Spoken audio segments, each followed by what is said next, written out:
Last sitting week, I tabled a document containing the signatures of almost 4,000 people asking for support for our state and federal communications minister for renewal of its broadcasting licences. These were collected through online petitions at change.org and on my own website, and represent a small section of a very concerned group of creative industry professionals and community individuals who are supporters and viewers of our last remaining community television station, C31. I have written to our Commonwealth Minister for Communications and asked him to renew the licence. Recently, the Minister for Multicultural Affairs, Ross Spence, announced a broadcasting package of $500,000 to enable multicultural outlets to continue to deliver high-quality news, entertainment and information, while also increasing their engagement with readers, viewers and listeners. Sadly, from the end of this month, they will have nowhere to broadcast and must compete for airtime with mainstream production houses. Channel 31, for local television, the local television station for Melbourne and Geelong, will be gone for good.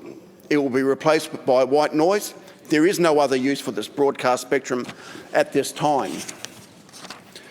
The axing of the licence for community television was announced in 2014 by then Communications Minister Malcolm Turnbull, when the broadcast spectrum was needed for testing mainstream channels. The testing was completed years ago, and our two remaining channels in Melbourne and Adelaide are now broadcasting on extended licences, with this uncertainty hanging over their future for the last 6 years. This is the end of the line, but I see no sensible reason why it should be. Other than licences, there is no government ongoing funding for the channels, who rely on volunteers and community sponsors for income. There is no reason why we would scrap a service that is still being used and enjoyed, that is sustaining itself and is so obviously needed and valued by the community. C31 in Melbourne has helped launch the careers of countless media professionals such as Rove, Hamish and Andy, Waleed Ali, Nazim Hassan and Corinne Grant, and has provided valuable experience for TV and film students and production professionals. It really stings that we're about to lose this valuable community broadcasting service right in the middle of a pandemic that proves how valuable they are to minority ethnic communities.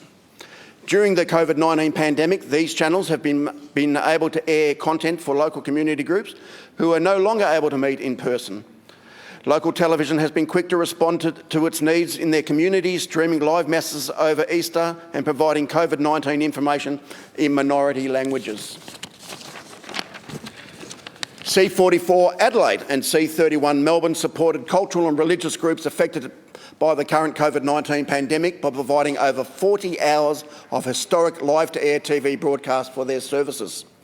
With 2.5 million Australians without access to the internet to watch online services, these broadcasts provided an essential service during Easter, Easter week, Ramadan, and have continued through this extended period of social isolation. Australia had 5 community channels in 2014, and when Sydney and Brisbane Station closed, their mainstream testing was able to take place. In 2016, the licences for the remaining 3 were extended, and Perth Station has since closed. I'm calling on our state government to intervene, to ask the federal counterparts to extend these licences and give these communities certainty that local television and many benefits and opportunities it brings has a place in Australia.